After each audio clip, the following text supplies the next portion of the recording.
Good morning, everybody. Welcome to Fossil Creek Tree Farm. I'm Josh Richards. I'm one of the owners here, also a Texas certified irrigation specialist. Today we're doing Irrigation 101.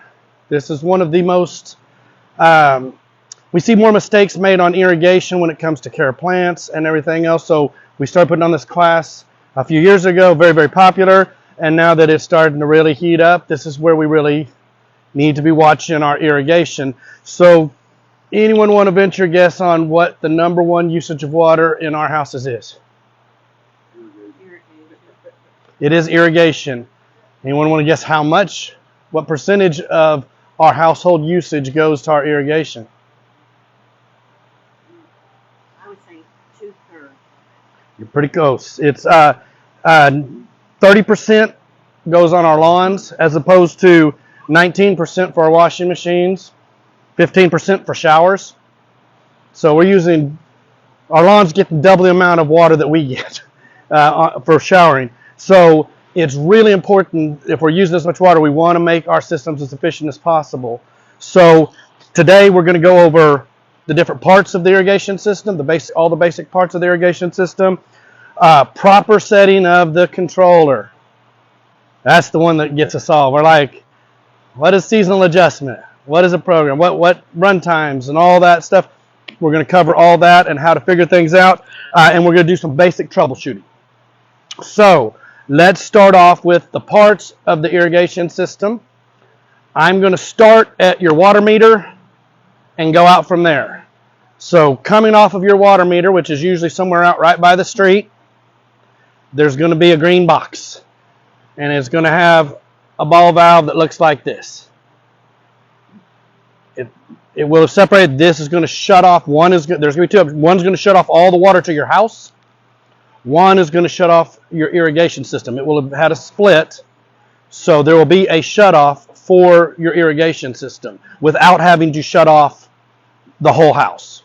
So this is important. You know, if you get that leak and water's coming up and, oh my gosh, we got to get this fixed and I can't get it to turn off, you can go out there, turn off this ball valve, and you're done. It will stop, but you'll still have water to the house. So that will be the first green box after the meter. The next one is going to have, I thought I had one of these here, and my guys had taken it. It's going to be a big brass fixture. It's called a double check. This is a very, very important piece of our irrigation because this is what keeps water flowing backwards into the municipal water. So everybody realize all your heads are below surface. Like whenever they quit spraying, they suck down and you're like, where'd they go? If they're below water and you get back siphon, you can pull in chemicals from your fertilizer. You can pull in animal feces. You can pull everything into that system, and you don't want it going back into our drinking water. So that's what the double check's purpose is it stops any back siphon from going back to the municipal water. It's on every system, and it's required, and it has to be checked every once in a while to make sure that it's functioning properly. It's a very, very important piece. So you'll have your ball valve, you'll have your double check, or your backflow preventer. The backflow preventer also has T-handles on it. It's another way you can turn your system off. So there's two different ways you can turn it off. Sometimes this is located up in your flower bed. Usually it will be your meter, a small box for this guy, and then a big green box for the double check. But sometimes there's the small one, and then they put it up in the flower beds because we don't want the big green box in the front because it's not super pretty, so they move it up into the flower bed. And sometimes it gets covered in mulch, and then you got to find it. Not something you have to mess with a lot, just want you to be aware that that's a piece of the system. So the water comes through your meter, through your ball valve that you can shut off, through your double check, and now we're in your main line of water going to your irrigation system. Your main line is just what it sounds like. It is the one that takes water to everywhere. It's going to make usually a full loop of the house. It's usually be a little bit bigger line. And if you're ever digging in your yard and you find a pipe and it's got a whole bunch of red wires with it, you found the main line. Don't break that because it's hard to fix. So you got your main line goes out. At each area of your house, Some houses will have all the valves, which is the next piece, in one location. Usually they're spread out through the yard. So if the main line's coming around the house and this is an area we want to water, a lateral line is going to come off the main line. It's going to have this. This is your valve. This is how you turn on each piece of your irrigation. So whenever zone 1, it's time for it to come on, the controller through the wires is going to send a pulse to your solenoid. It opens the valve, waters, sends another pulse, it closes the valve, shuts off, and moves down the line. So your main line comes around to your lateral lines that feed each individual zone. So valve, and it's just, all this is an electric version of this. So instead of you going out and cranking a handle to turn it on and off, this little guy right here, it gets the signal, it opens the valve, closes the valve. This is low voltage, nothing that hurts anything. But so you've got valve and solenoid. Goes into your lateral line, and that's where it's going to some form of thing that's going to actually put the water out. It's either going to be your spray head. So whenever we're talking to folks about what kind of heads you have, the main breakdown is spray heads. Spray heads are those ones that come up and they shoot every direction at one time. Sometimes it's only a 180 if it's up against the wall, but it's shooting all the way at one time. That's a spray head. A rotor, usually going to be bigger, is going to be that one that it's only pointing one direction at a time, and it just makes that. This is used to cover more ground. These are usually used out in big open areas where it's like, I got to cover a lot of space, so I don't want to have to put that many spray heads, because spray heads shoot a much shorter distance, usually anywhere from 5 up to about 18, 20 feet. These can throw, depending on the size, 30 plus feet. So they're covering ground, but they're only pointing one direction at a time. So last piece is, a lot of you are starting to see it's the drip line in your flower beds. Do you know if you have drip line? Do you have drip line? Not drip. Yep. That's the one we put in feather. Yeah. So great things about drip line. One disadvantage. The great thing about the drip line is it is the most efficient way to cover flower beds, because what you normally have in flower beds is you have spray heads set up around the perimeter, and they pop up spray, and that works great until a plant grows up big enough to block the spray head, and now you're not getting the even coverage. So you start seeing heads way up high and it's not the most effective way. This you can put down, and it just drip, drip, drip, and you can put it evenly throughout the bed so you get the coverage. The disadvantage is it's really easy to cut with the shovel if you're digging, so you gotta be careful. But it is the most water effective way to water your flower beds and have the least amount of waste. So those are the basic pieces. You come through your ball valve, and then you go through your double check, the big brass one, into your main line, out to a valve, out to a head. That's the flow of water. So, one last one I didn't mention. Anybody have bubblers on your trees where it comes on like a little hose and just waters? Sometimes you'll have that right on your trees. Very effective for trees because they want more water than your sprinklers will give. A lot of times when we're planting trees, people will say, oh, my irrigation will water it. Not your trees. Your grass, it goes that deep, and that's how much the water from spray heads and rotors go. Your trees will have roots this deep. They need additional water. Bubblers are good. We'll talk a little bit more about them whenever we get into how much we're watering, because you have to know how much you're watering. That's going to be the number one thing. A lot of water gets wasted because we're like, it's hot. Water, water, water, water, water. And how many of y'all have seen it just running down the streets? Just running down into the storm drains. All that's just wasted water because we're not watering effectively. All right. Number one question I get about irrigation. I get lots of questions. So the number one I get about irrigation is, how long should I run my irrigation? Fair question, right? Like, how long should I run a zone? So here's the challenge. I'll give y'all a couple of these.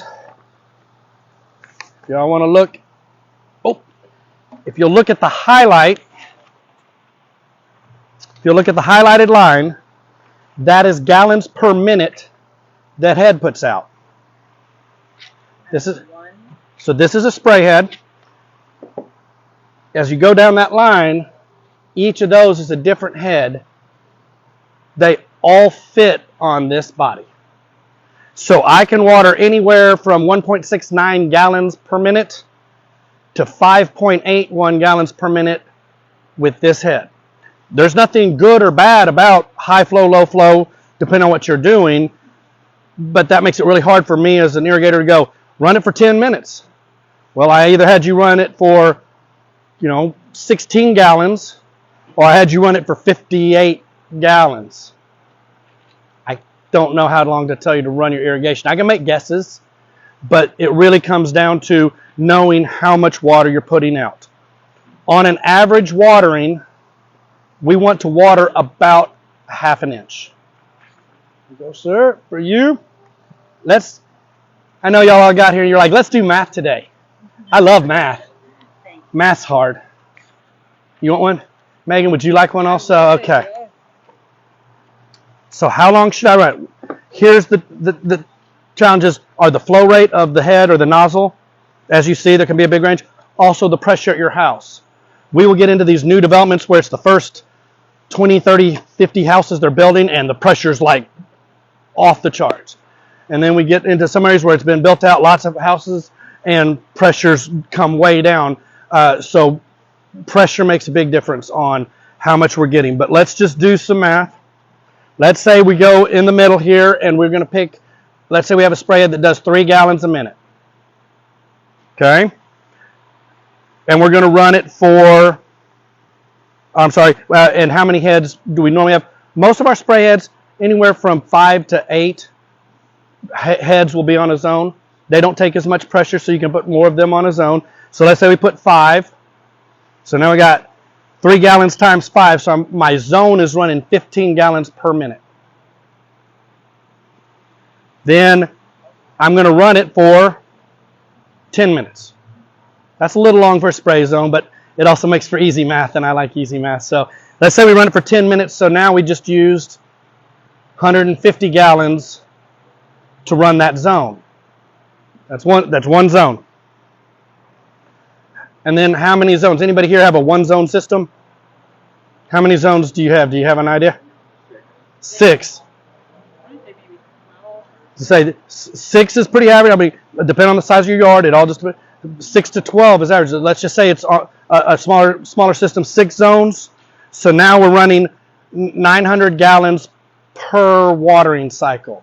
So if we turn it on and we run through the cycle, I just use 900 gallons of water. That's once. How many times are you running it? Most people at least 2. And we'll get into frequencies here a little bit. Let's just say it's 2. So now I'm using 1,800 gallons a week. And then I'm going to do that all month because it's hot all of June, all of July, all of August. So now I just ran 7,200 gallons of water for my lawn and my flowers. And that's not a 12-zone system. That's a 6-zone system. So that's 7,200 gallons per month. Average swimming pool holds a little over 13,000 gallons. So I'm filling up a pool every 2 months, and it's going on my lawn. And we love our lawns. We love them to be green. We love them to be pretty. It's a lot. It's a lot of water. We really want to make sure that we're being efficient on how we run our systems because a lot of folks tend to set it once and forget about it. We're running it the same in winter, summer, water everywhere. Until winter gets here and we just shut it off altogether. So you can see quickly how much water gets used and how much potential there is for wasted water in your sprinkler system. All right. Yeah, you just get a pool and you can fill it up every other month. All right. So on setting the controller, this is the number one thing where it gets, as I was telling you, everybody tends to overthink it. They get in there and it's like, oh my gosh, let's see, what does it say? Date and time. Pretty self-explanatory. I think we all understand date and time, but you are going to click it over and use the plus and minuses to make sure you get the date and time right. Biggest mistake I see here is it's often a little bitty dot that tells you AM or PM. So if you're not watching, you think, oh, I got it set at 6 o'clock tonight, and it's going to run it, and then it's running at a weird time. You're like, why is it on right now? It's supposed to go off in the morning. Watch your AM, PM on date and time. Start times. Oh, let me back up for just a second. On the programming, where people get tripped up the absolute most is start time versus program. People oftentimes will see, they say zone 1, I want it to come on at 7. I want it to run for 10 minutes. So they're going to put the start time at 7. And then they're going to do a start time for the next zone at 7:10. You don't do a start time for each zone. You do one start time. So all the zones together is called a program. So what I like to tell people is like, just like our show on TV, when the program comes on, it's going to come on one time, and it's going to run until the program's over. You don't have to say, I want to see this piece. It's like, if it starts at 7, it's running, unless you tell it otherwise, it's going to run through all 6 zones, 12 zones in one program with one start time. So, we see, like I said, we see people start trying to put individual start times for each zone, and boy, it gets wonky fast. First thing you realize is there's not enough start times to do all my zones because it only gives me usually about 6. And you're like, well, now what's wrong? It's like, oh, yeah, we're all over the place. So one start time, recommend you do it early morning. The main reason you do it early morning, less wind, so it's less waste. You don't have it blowing, you're not watering your neighbor's yard. The other reason is that gives the day for your blades of grass to dry out. It helps keep funguses and other diseases down. You're less susceptible to that. We don't want to run it at midnight. You know, you'll have people run it way middle of the night, and it stays wet for hours until the sun comes up. Easier to get funguses and stuff. So early morning, like I run mine, I think it starts at 5. It's done by about 7, 8 o'clock. So you got your program. We're on program A. Usually have A, B, C. We're on program A. We want one start time.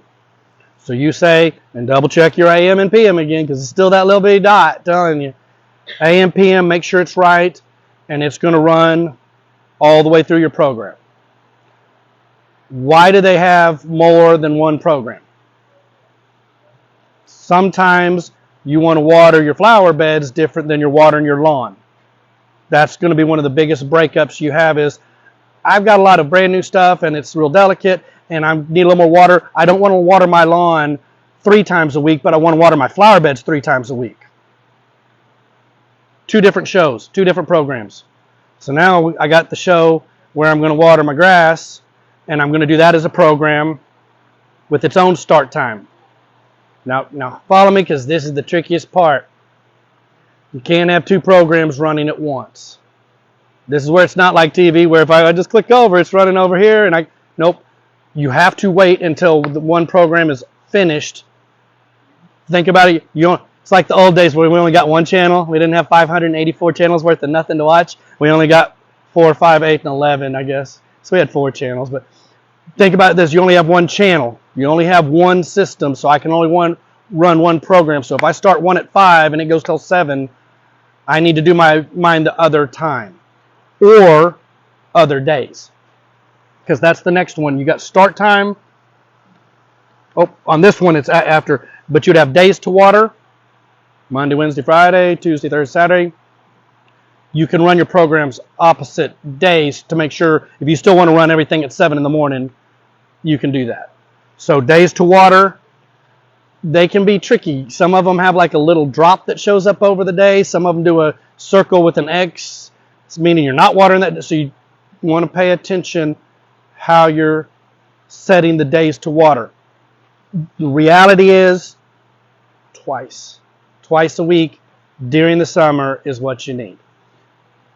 You can lengthen and shorten watering times. Most of us are on watering restrictions to only water twice a week anyways. They usually tell you you're on the Tuesday, Friday schedule, or you're on the whatever. So I always tell people, figure on doing it the twice a week. We can change run times, which is the next thing to get, if we're like, it's just not enough to only do it twice a week. Has anybody dug a hole here of any kind? What'd you find? What's our soil like? Clay. It is the clay. So what's happening on the surface? A lot of times we look at it, we're like, oh, it's dry. Oh, golly, look, it's so dry. And if you get just a little bit down, it's still really wet. We're not draining fast. It hangs in this soil for a long time. And it's also best practice for our lawn. If you water it really frequently, the roots have no reason to grow down. They stay right at the surface because that's where the water is. If you give longer between waterings or less water, they're forced to grow deeper root systems, and it makes them hardier. That way, when we do get hot, they don't react as fast because now they've got a deeper root system. If we're watering constantly, there's no, it's like teenage kids. If you keep feeding them and giving them all the money, there's no reason to leave. Those roots are staying right there. They're like, nope, I'm good. I'll stay right here. But if all of a sudden it's like, oh, I got to get a job. Okay, well, then I'll start growing down and looking out and branching out and doing it. So you really want to try to water twice a week. A stretch like this, 102, 103 every day in June. For anybody that's watching this that's not from Texas, you're like, oh my God, yeah, it's been crazy this year. You get a stretch like that, that's when I will do a manual program. I'll go over and just start it. I won't have it programmed to water 3 times a week, but I might go over and just be like, and start, and let it run, mostly because I feel bad for it because it looks droopy, sad. The plants are looking droopy. They need a drink, but I don't want to regularly do that. If I program it, I'm going to forget, and now I'm watering 3 times a week, even when we get more into our normal temperatures. So we had the date and time. That one's not so hard, other than AM, PM. Start times. 1 start time per TV show or per program. It runs it through all the way. And by the way, I am going to do a Q&A at the end for everybody online. If you're like, oh my gosh, we're going to do a Q&A at the end of this for anything you have for me. Run times. This is how long you want each individual zone to run. And it's going to go, some of them will have like, you actually turn the dial, zone 1, zone 2, zone 3, zone 4. This particular one, it'll say zone 1. You set it, and then you hit the arrow, and it goes to zone 2, and you program it. So again, without knowing your precipitation rate or your flow rate, it's hard for me to say, run sprays for 5 minutes, run rotors for this long. Here's what I can tell you, and then I'm going to give you a trick to figure out how much water you're getting if you don't know. A lot of times it will be on here, but a lot of times you can't see it on here anymore. It's been rubbed off, and you can't. I mean, if you have really way better eyes than me, it'll tell you the flow rate or the rate on it, but it's hard to see. But I'll give you a trick here in a minute. The one thing to think in general is spray heads. They're spraying everywhere at once. They don't need to run as long because everything's getting wet at one time. Rotors are just going like this. So if you think about it, at any one time, it's only hitting here, then it's only hitting here, and it makes a rotation. So you're going to want to run it for a longer time because it has to make enough of those rotations to get the same amount of precipitation rate onto your lawn so that it's happy.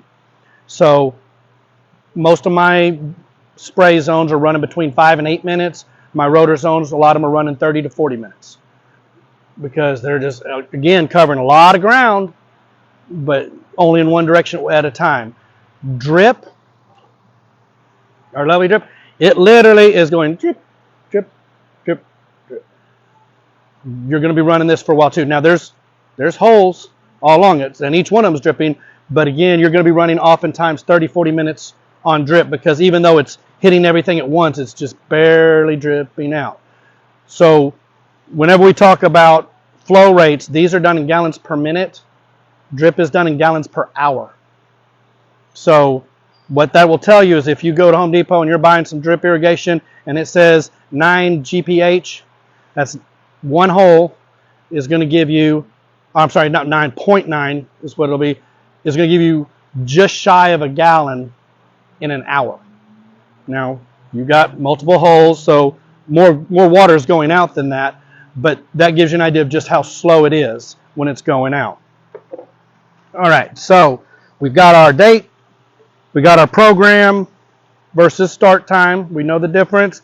How many programs should you have? Most people do one. You know, like I said, it really, the reason that you would divide it up is either you have flower beds and you want them done separately than the lawn because of what you have planted, or you may have a very large system, and if you have a very large system, sometimes you need to break that up into different times a day. If you're on a well, sometimes the well can't keep up, so I can't run it straight through. I need to do the first 10 zones in the morning and the second 10 zones in the evening. That would be another reason that you would do multiple programs. Most of us have one.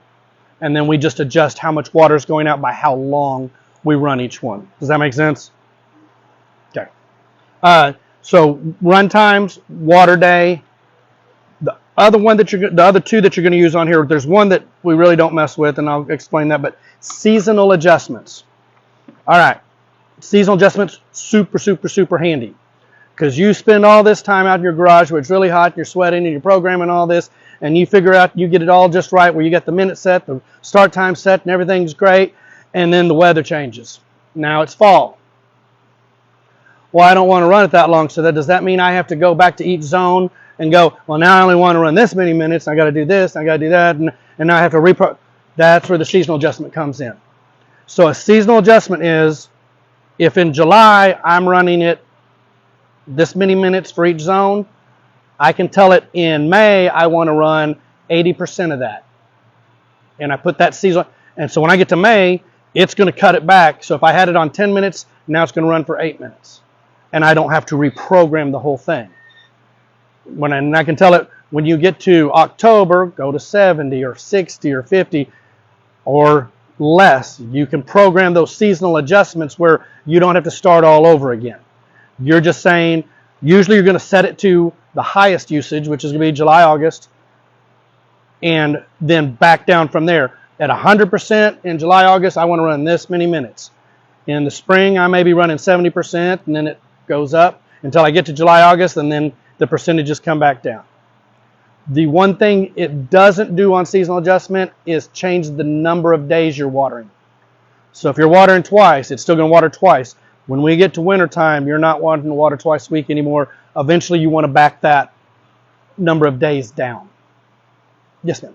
I've read and I've heard that you should water all winter long. You still should. You should still water in the winter. Our ground doesn't freeze here, other than 2 years ago. Our ground doesn't freeze here, so there's still growth happening, especially on trees, larger shrubs. They're still doing stuff. Also for your foundation, we have the heavy clay soil. It moves a lot. If you let it get totally dried out, it can pull from the house and it can move a lot. So you want to keep that moisture in there. Normally we get enough rains and things to not worry too much, but if we had a big long spell where it's like we're not getting anything, I would go ahead and run it even during the wintertime to keep that moisture in the ground so it doesn't totally dry out. So that's your seasonal adjustment. There's going to be how to manually run a single station if you're just like, oh, my one flower bed right here looks a little sad, I just want to run that one. You would turn it to manual. On this one, like I said, they're all going to be a little bit different. I just want you to get a concept of what it is. You would go to that one and then arrow over to which zone it is, zone 2, zone 3, and then run it to start, and it's going to run only that one zone one time. That's you manually doing it. If you manually want to run all stations, this one has 2 ways you can do it. You can turn it to there, wait till it quits flashing, turn it to start, it's running. It also has a little symbol right here, and it'll say press and hold to manually run. You just press and hold it till it comes on, and that's running. That's where I was saying you hit that one big dry spell and you're wanting to go one extra watering but not program it. You would just go hit it. When it's done, it's going to go back to its regular thing. So that is everything on this guy. Like I said, the biggest ones are watch your program versus start time. And make sure, the other thing we'll see is people accidentally will get a second start time. So they'll do a start time and be done. And then if you hit the arrow over, it's going to say start time again. And if you're not paying attention, it actually has a 2. Like that means second time you want this show to go on. And if you do a time there, if it'll say 0 first, but if you hit it up or down, now it's going to think that it's supposed to do it a second time, and now your whole system's running a second time. So watch your start times. How many of you got? You should have 1. So One reason that you would have a second start time, it's called a cycle watering. If you're on slopes, like if your front yard, some of these, you come in, that driveway goes up and that front yard is slope, and you turn it on, and after about 2 minutes, water's running off into the street, you're no longer getting any water to your grass. Now you're just watering the street. So you might want a second start time for that zone because it's not absorbing the water. It can only absorb the water so fast and it's running off. So that's why you would do a second start time on that zone, not on the whole program. Does that make sense? All right. Is there some way you can rate the whole thing and just go? You can, most of them, if you'll Google, depending on the right, they'll have like a master reset where you can just like, and clear it off. Usually it's easy enough to just go back and you're going to have to go put something on it anyways, like as far as run times, days. So when you're in there, you can just move the days, the start times when you'd want to watch to bring it down. Run times, the one to watch is when you're trying to get one down to 0, because I've done it. Going down, it's like 15 minutes, and then you get down to 0, and if you have one more click and you're not paying attention, do you know where it goes to? 12 hours. The zone's going to run for 12 hours. It's like, oops. So make sure that it lands on 0, or that it has just dashes so that you know that zone's not running. All right. Basic troubleshooting. Basic. There's lots of things that go on, but really these are going to be some of the main things that you're going to get. Several of them I'm going to tell you what it is. You're not going to want to mess with it. You're going to want to call the guy because it takes a little bit of doing to do some of the stuff, but these are some of the main ones we see. Of course, there's leaks. Some of them you find because you're walking out in your yard and it's just like, wow, this is like squishy, wet, so you got a leak somewhere. You can usually find, you run through the system, turn that zone on, usually you see it. So that would be a lateral line leak. Lateral lines are the ones that aren't main line. When the main line splits off, lateral line. Lateral line leaks are not going to leak all the time. They're only going to leak when that zone is on. It could be a cracked head, could be a cracked pipe, but you won't actively see it necessarily leaking because when that valve shuts off, no more water's flowing in there.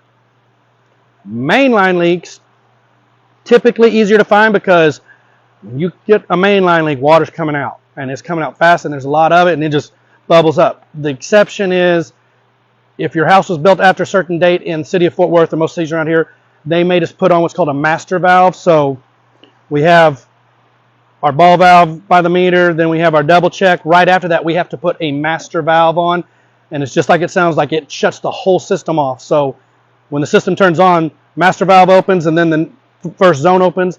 And the reason they do that is so if there is a leak, it doesn't just sit there and leak and leak and leak, because the master's going to shut the whole system off to make sure there's not a leak.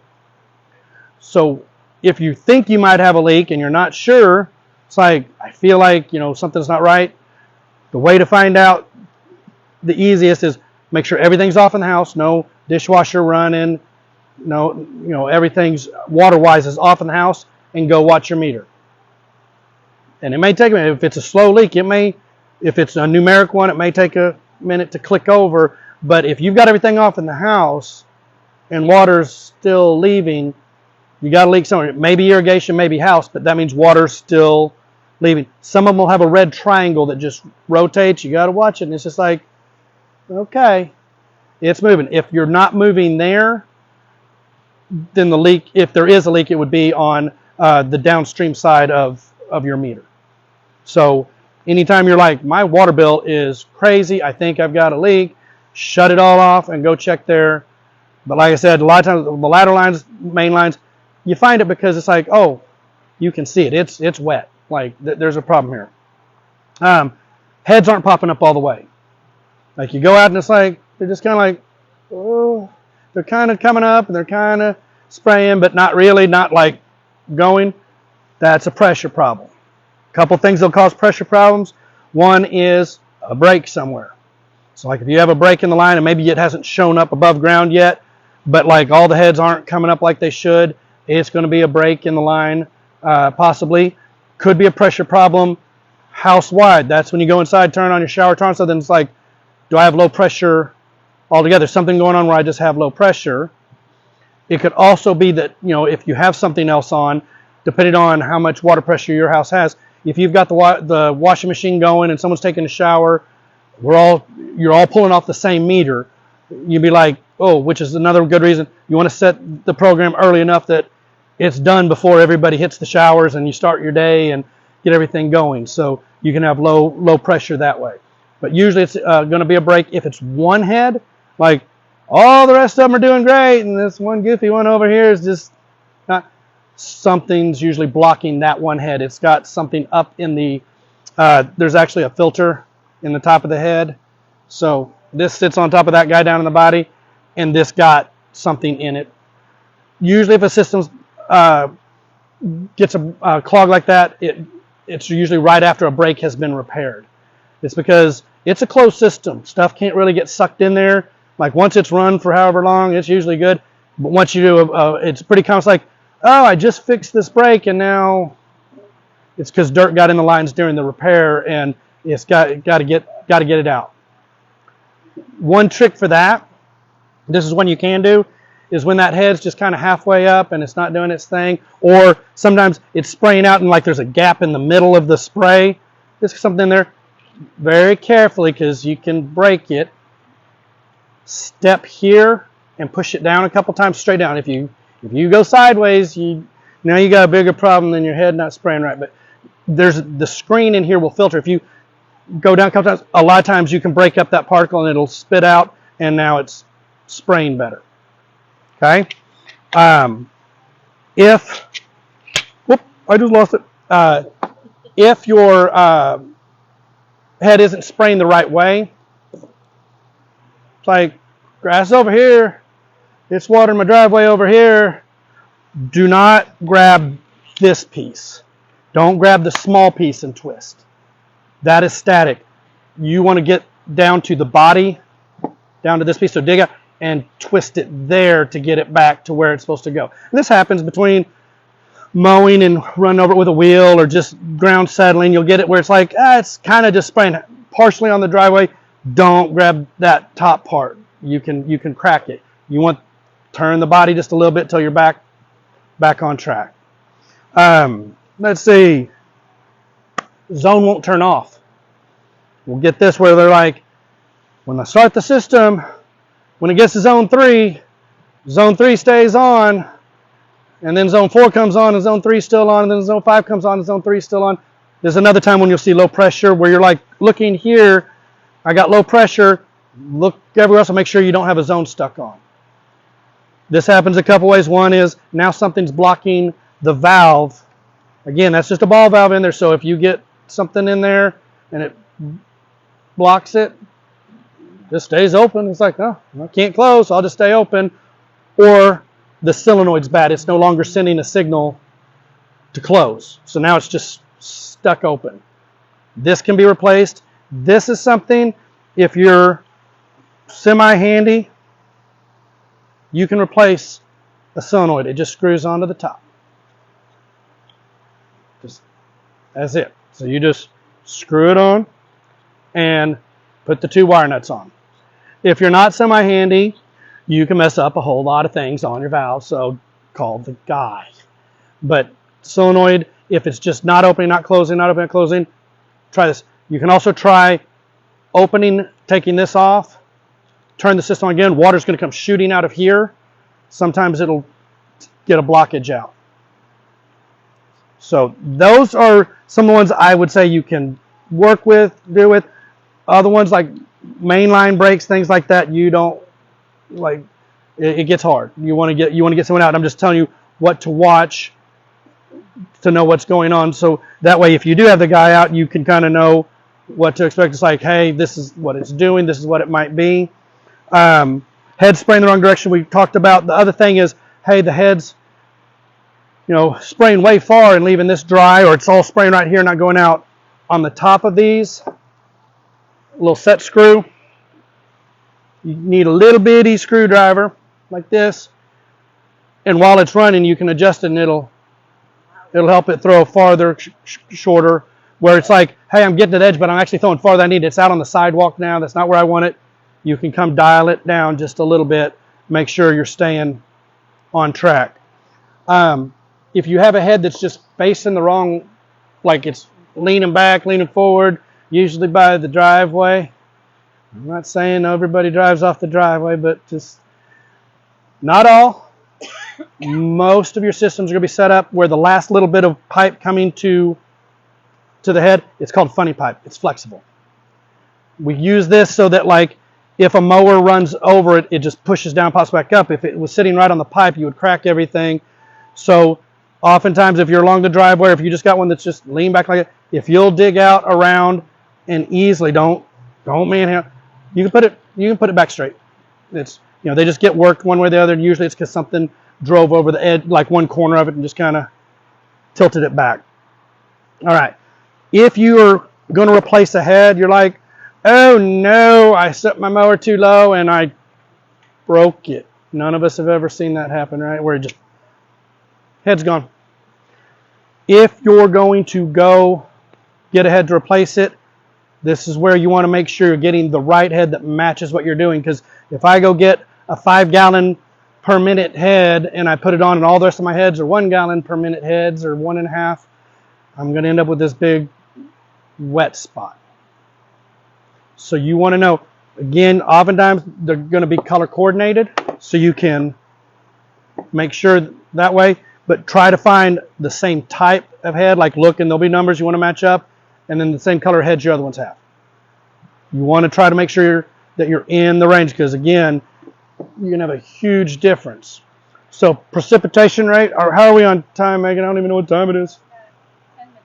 Okay. This is my one trick on precipitation rate. How much did I say we want to try to water? About a 1/2 inch, 3/4, or not, a quarter to 1/2 inch, somewhere in there per watering. That's going to be a good amount. So how much am I watering? I have no idea because I don't know what heads I got. I don't know what nozzles I have. I don't have any of that.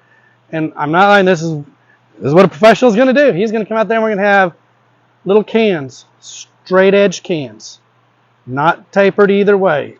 Tuna cans are the easiest because they're wide and shallow. And I'm going to come set up 8 or 9 of them in an area, and I'm going to run the system for 15 minutes. And then I'm going to do something really technical. I'm going to take a measuring stick or a tape measure. I'm going to say, how much water do I have in my can? And then do the math. So if it's 15 minutes and I've got a 1/4 inch, then 15 minutes is a good amount to run that zone, 1/4 inch to 1/2. Or I barely caught any. Now you're physically seeing, you set these out, not just one, because one will lie to you. You want an average, so you want to set out multiple ones in an area and then run it and see. I'm trying to get that 1/4 to 1/2 inch, and if I come out, it's like bingo, that's a 1/4 to 1/2 inch. Now I know what my precipitation rate is based on 15 minutes. So it's like, well, it wasn't enough. Okay, then I need to bump it to 20 on rotors or 30 or whatever. Same thing on drip. If you want to figure out drip, you want to pull up gingerly, find one of those holes, and same thing, you're going to let it go for an amount of time, and then you're going to pour it into like a measuring cup or something where you can say it's this much per hour on that one hole. You just got to do math. Math's hard, but that's how we figure out how much we do. Almost always, everybody's overwatering. Between just the sheer amount of water we're putting out and the clay we have in our area, it doesn't go away. Many times we've been called out for landscapes that we've worked on, and they're like, our tree's sad. We've been watering it, by this chart that y'all get, and we pull it out, and there's water just sitting in the 102 degrees outside. Water just sitting in the bottom. It doesn't drain. It doesn't drain fast. So keep that in mind. It's not going anywhere till it either has a chance to evaporate or the plants have a chance to drink it. So if you're going to make a mistake, you want to underwater. I tell people, think about it like this. If I take you out to the desert, drop you off, leave you there, you get really thirsty, get really sad. As soon as I give you a drink of water, you feel better. If I take you to the pool, and I hold you underwater for a little bit, you get really sad and you don't get happy again. Much harder to correct things when they've been overwatered. Things will bounce right back when they've been underwatered. As far as the last thing that you can do to help yourselves in your flower beds, you want to try to choose plants that want similar watering needs. You don't want to drop the agave in there with your water-loving plants or your, azaleas or something else. You want to find plants that have the similar watering needs, because you have to water to the lowest need. So if you got something that wants very little water, that's because if you give them too much, they're going to get sad. So you got to water to the lowest water need. So irrigation is our number one usage of water. 30% of our water goes out on our lawns. So with the population moving in here, the strain on the watering system, if you haven't lived here long enough to get into some level 3, level 4 watering restrictions, we want to make sure we're doing everything we can. I mean, I want a pretty lawn, but we want to make sure we're not doing anything that's wasteful. We want to try to conserve our water as best we can. And if that's your number one usage of water, this is where you want to spend a little bit of time. Make sure you've got it right so that you're not wasting it. All right, that's all I've got. What questions can I answer for y'all or people online or anybody? Any questions? We have one of those little heads that spray out. The spray heads like this? Like the blue one over there. See that little blue? Mm-hmm. Yeah. Where is it at? It's in our backyard. Flower bed or? No, it's in the lawn. One in the, that goes in.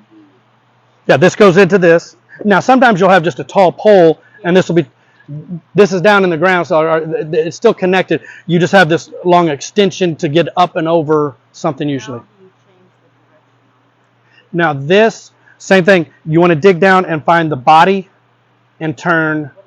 What if we If it's done directly, like if it's screwed directly into the pipe, there'll be an amount of give, but the problem is if you unscrew it, you can start getting a leak out the bottom. Screw it too tight, you can crack it. But if there's not a body like this, you can turn this and this at the top between the two of them. If it's facing totally the wrong direction, if you'll unthread it all the way and go back in. You got to get to this because that's how you're going to move it. It's got to be there. And it's usually not way down. It's usually going to be a static head. It's not because it's not popping up and down. It's a static. Yep. Yes, ma'am. Mine, we had a new lawn, and they made everything. It was a new build, and everything was for the lawn. Now I had to change it and have a huge flower bed. And so the guy who built the flower bed put these stick up things, and then it just sprays. I would like to convert it to a drip system. So there's probably something I can do to modify that, right? Yeah. So, and I'm glad you brought that up because that is a big thing. Flower beds should never be coming on with the lawn. And we see it a lot because just what you're talking about. It's like there wasn't a flower bed there originally. There was a lawn and then they set it up. And sometimes they'll just move the big rotor heads out and put spray heads that are still run at the same time. But like we said, if I'm running 30 minutes to run these big rotors and I've got spray heads in my beds running that, they just need they have different needs. If you have space on your controller, like if there's zones that aren't being used, you can add a drip zone. Because the main line already runs out there, so all they're going to do is cut into the main line, put another valve, so that they can have that just for the beds. Should I change out the sprayer and Is it not if it's not its own zone? If it's coming on with the lawn, or is it still its own zone? its own, I think. Okay, if it's its own zone, they actually have a conversion that looks like this. It's got a filter in it for the drip, where you cap all the other heads so that they don't flow. Screw this in, and then you can screw the drip onto that, and that becomes your drip head. There's a conversion kit for it, but you have to cap all the rest of the heads so that they're not coming on. So it can be converted over to drip that way, as long as some of those heads aren't feeding your lawn, because otherwise you're going backwards, and now your lawn has a dry spot. That one's a lot of work to convert that. To convert over is not just a quick. It takes a little bit of doing, because then you have to put the drip in and out correctly and connect that. Any questions online or any? All right. Any other questions for y'all? I don't think we're going to do it ourselves anymore. once you get it set up, it's not bad. It's that initial getting it set up correctly, makes all the difference. But you can bring your questions in. We'll help you. We do it a lot. Folks are in like, it's doing this. I don't know, but we will do our best to help you out. All right. Thank y'all very much for coming out.